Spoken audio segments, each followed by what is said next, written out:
সপ্তাহজোৰা কাৰ্যসূচীৰে আয়োজিত ঢেকিয়াজুলি উচ্চতৰ মাধ্যমিক বালিকা বিদ্যালয়ৰ চলিত বৰ্ষৰ বিদ্যালয় সপ্তাহৰ শনিবাৰে সফল সামৰণি পৰে। সেই উপলক্ষে শনিবাৰে পুৱা 10 বজাত সাংস্কৃতিক শোভাযাত্ৰা উলিওৱা হয়। ঢেকিয়াজুলি সমজিলাৰ আয়ুক্ত জ্যোতিবা বৰাই সাংস্কৃতিক শোভাযাত্ৰা উদ্বোধন কৰে। ঢেকিয়াজুলি উচ্চতৰ মাধ্যমিক বালিকা বিদ্যালয়ৰ ভাৰপ্ৰাপ্ত অধ্যক্ষ গৌতম ৰাজবংশী আৰু বিদ্যালয় পৰিচালনা আৰু উন্নয়ন সমিতিৰ সভাপতি নৰেন্দ্ৰ নাথ হালৈৰ নেতৃত্বত উলিওৱা সাংস্কৃতিক শোভাযাত্ৰাত বিদ্যালয়ৰ শিক্ষক শিক্ষয়িত্ৰীৰ লগতে পৰিচালনা সমিতিৰ বিষয়ববীয়াসকলে অংশগ্ৰহণ কৰে।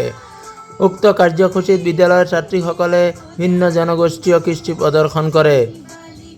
দিনৰ 12 বজাত বিদ্যালয়ৰ ছাত্ৰীসকলৰ মাজত পৰম্পৰাগত সাজপাৰ প্ৰতিযোগিতা অনুষ্ঠিত কৰা হয়।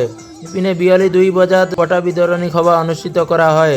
বিদ্যালয় পৰিচালনা আৰু উন্নয়ন সমিতিৰ সভাপতি নৰেন্দ্ৰ নাথ হালৈৰ সভাপতিত্বত অনুষ্ঠিত বঁটা বিতৰণী সভাত ঢেকিয়াজুলি উচ্চতৰ মাধ্যমিক বিদ্যালয়ৰ অৱসৰপ্ৰাপ্ত প্ৰধান শিক্ষক ধ্ৰুৱ প্ৰসাদ নাথ, লোকনায়ক অমীয় কুমাৰ দাস মহাবিদ্যালয়ৰ অধ্যাপক ডক্টৰ অৰিন্দম কুমাৰ ডেকা, ডক্টৰ ডালিমা কাকতিৰ লগতে বহুকেইগৰাকী বিশিষ্ট ব্যক্তি উপস্থিত থাকে।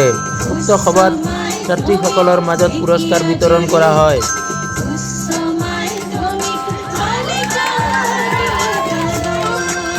দ্বিতীয় ক্ৰমিক নং 27 দীপিকা ঘোষ ক্লাছ 8A। তৃতীয় ক্ৰমিক নং 8 সপনা দেৱী ক্লাছ 8 ছেকশ্যন A।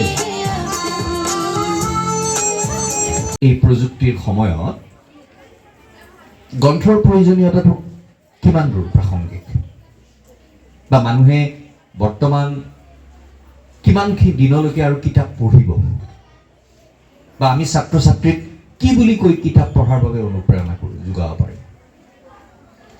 মই এটা কথা তোমালোকক কৈ থৈ দিওঁ,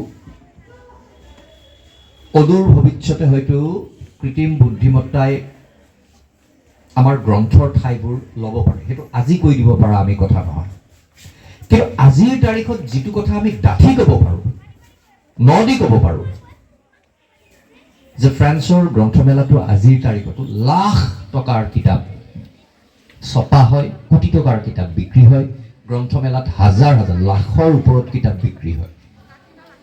আমি ক'ব পাৰোঁ যে আজিও বৰ্তমান সময়তো AI প্ৰযুক্তিৰ সময়তো গ্ৰন্থৰ যিটো অধ্যয়নৰ যিটো প্ৰয়োজনীয়তা সেইটো সম্পূৰ্ণৰূপে বোধহয় শেষ কৰিব পৰা নাই।